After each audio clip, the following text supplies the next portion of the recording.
resorted to the pool of Bethesda because of the limitless healing power.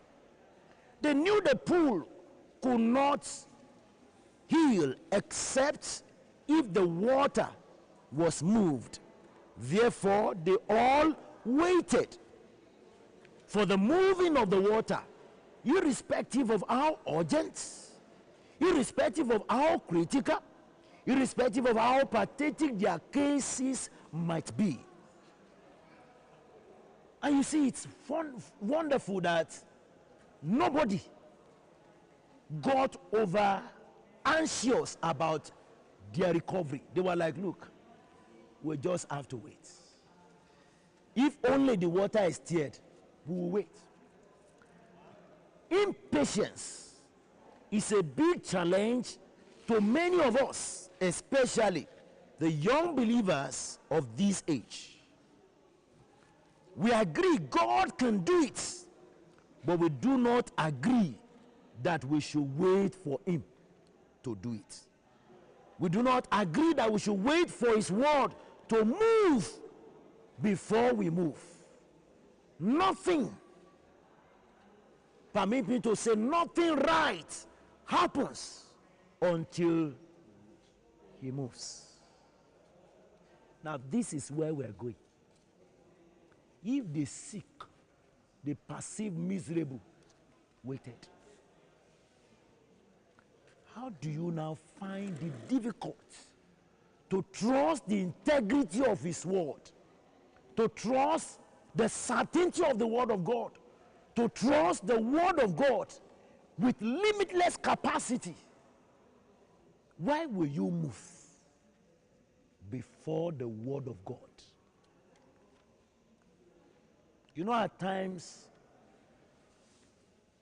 we even take offense, and you hear words like, God is delaying me. That is wonderful. You call him Lord and you yet question him. For me, he's not the Lord of all. And if he's not the Lord of all, he's not the Lord at all. Impatience. And maybe I need to tell you that is one of the first cause that you have to sit with in discipleship. Patience 101. I'm telling you. You can't be a disciple if you will not need to wait. You have to wait. In fact, the only way to know you are patient,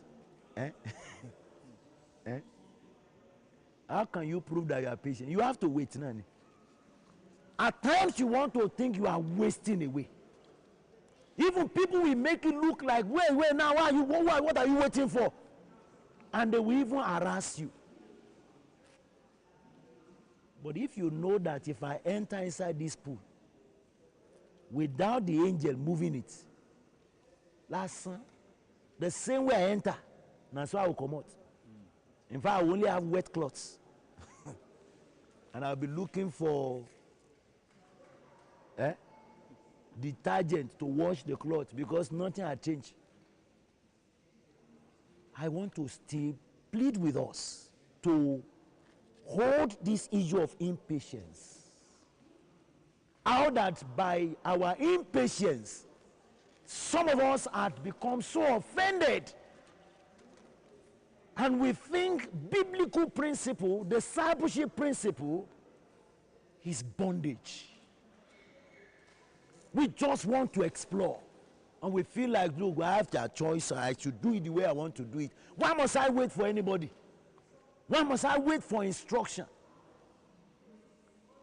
You know, when God made animals, he called them forth from the earth.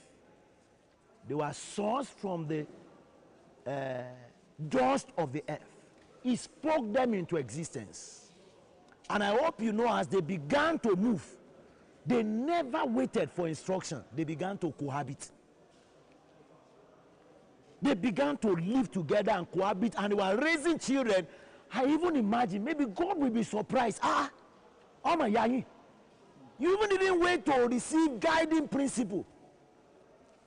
But when it is about man, no, that carries the breath of life, he must be guarded. He's not a wild man.